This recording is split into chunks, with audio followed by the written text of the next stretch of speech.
பொதுவாக அந்த மக்கள் நல கூட்டணி சமயத்தில் வைகோ ஒரு ஸ்டேட்மெண்ட் சொன்னார். இந்த மாதிரி என்ன கட்சி நிகழ்ச்சிக்கெல்லாம் இனிமேல் அழைக்காதீங்க, நான் ரொம்ப தேர்தலில் இனிமேல் கவனம் செலுத்தணும் அப்படின்னாரு. இப்போ அதே மாதிரி ஒரு ஸ்டேட்மெண்ட்டை திரும்ப சொல்லியிருக்காரு. கட்சி நிர்வாகிகள் கொடுக்குற அழுத்தம் ஒரு பக்கம் அப்படிங்கிற விதத்தில் பார்த்தாலும், இன்னொரு பக்கத்தில் நிர்வாகிகளை கொஞ்சம் புறந்தள்ளுறாரோ அப்படிங்கிற ஒரு பார்வையும் முன்வைக்கப்படுது. அப்படி இல்லை. எங்கள் தலைவர் நல்லா பாருங்கள், 24 மணி நேரத்தில் 20 மணி நேரம் மக்களுக்காகவே உழைக்கிறார். அந்த 4 மணி நேரம் நான் சொல்கிறேன் என்னென்னா, தூங்குறது, பாத்ரூம் போகிறது, அது மட்டுமே அவருக்கு தனியாக இருக்கிறது. திருமணம் செய்யாமல் இருப்பதால், திருமணம் செய்திருந்தால் கூட மனைவிமார்கள் போயிட்டு வாங்கடா அப்படின்னு பயலில் எங்களை மாதிரி தொண்டர்கள்லாம் அனுப்பி விட்ருவாங்க.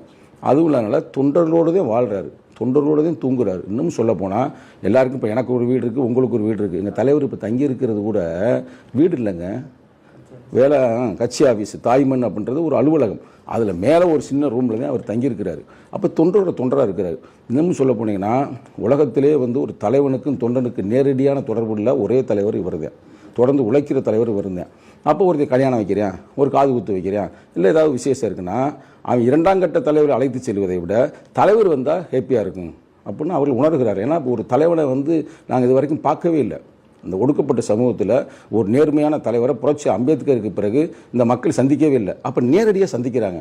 அப்போ இவரை நீ நினைக்கிறமே, அவரை ஒரு தலைவராக மட்டும் பார்க்கல, ஒரு அண்ணனாக மட்டும் பார்க்கல, இவரை ஒரு கோட்பாட்டு ரீதியாக அம்பேத்கருக்கு பிறகு ஒரு நிகழ்காலத்தில் ஒரு நிறுவனமாக, ஒரு அமைப்பாகவே அவர் உருவமாக பார்க்குறாங்க.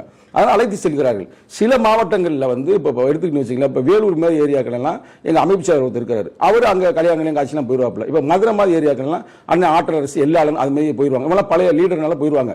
சில இடங்களில் தலைவரே வரணும்னு விரும்புகிறாங்க.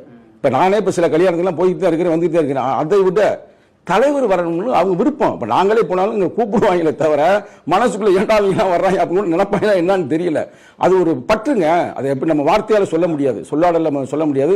நேரடியான தொடர்புங்க. இப்போ நான் கள்ளக்குறிச்சி ஒரு மேடை பொறுப்பாக போகிறேன், இல்லை மதுரைக்கு நான் போகிறேன்னாலும் கூட நான் போகிறதுக்கு முன்னாடி அங்கே இருக்கிற நிலவரம் என்ன அப்படின்றத நேரடியாக இவரே கான்டாக்டில் போயிடுவார்.